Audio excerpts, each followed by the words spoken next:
بسم الله الرحمن الرحيم maanta ay taariikhdu tahay 6 bisha 4 2019 oo maalin sabti ah waxaan doonayaa inaan warbixin ka bixiyo safar shaqo oo u tagay magaalada Baydhabo oo isugu yimaadeen dhammaan wasaaradaha waxbarashada heer federaal heer dowlad goboleed runtii shirkaas oo socday muddo 4 maalmood ah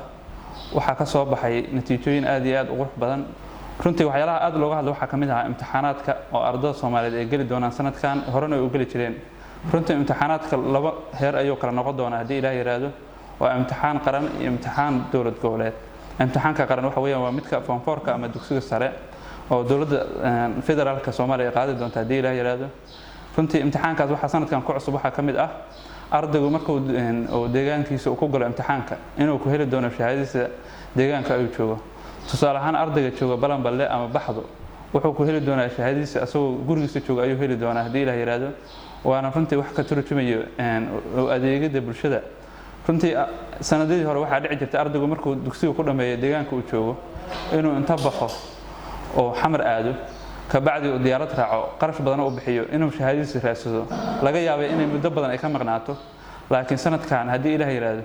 waxaan ugu keeni doonaa qof arday walba gurigiisa ayaan ugu keeni doonaa shahaadada oo ka qaadan doona xafiiska wasaaradda waxbarashada ee Dhuumareeb ama deegaanka joogaya lagu geey doonaa waa mid mas'uuliyadaas wasaaradda dhabarka u soo doonta hadii Ilaahay yiraahdo waxyaalaha kale imtixaanka qosay waxa kamid ah imtixaanka fasalka 8aad oo runtii la isku raacay inay qaadaan dowlad goboleed inay qaadaan shahaado isku mid ah ay siiyaan hadii Ilaahay yiraahdo shahaadadaas oo noqon doonta mid quality leh ama tayo leh oo ardayda la sii doono hadii Ilaahay yiraahdo waana mid aan rabnaa insha Allah sanadkan inaan fulino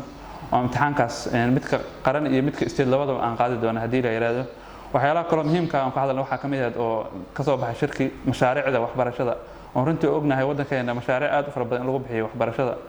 oo ognahay wadankeena uu sakaawayaasha dhaqaalaha ama canshuurtii wadanku ay si fiican u toosin oo waxbarashada ama yaani arrimaha bulshada ay ku tiirsan yihiin deeqaha caalamka uu bixiyo marka sidii hore u dhici jirtay waxa dhici jiray in mashaariicda wadanka waxbarashada soo gasho saddex qaybood ama television in loo qaybiyo tusaale ahaan Somaliland Puntland iyo South Central waxa la yiraahdo runtii waan ka doonaa taas wadanku wuxuu noqday federal ama state ayuu noqday waxaan isku raacnay in yaani loo qaybiyo mashaariicda waxbarashada state in loo qaybiyo oo dowlad goboleed kaste qoondadiisa system uu heli doona iyo gobolka Banaadir runtii taasna waxay noo tahay guul noo soo hoyatay oo doonayna wixii hadda ka dambeeyay inay saas horgali doonto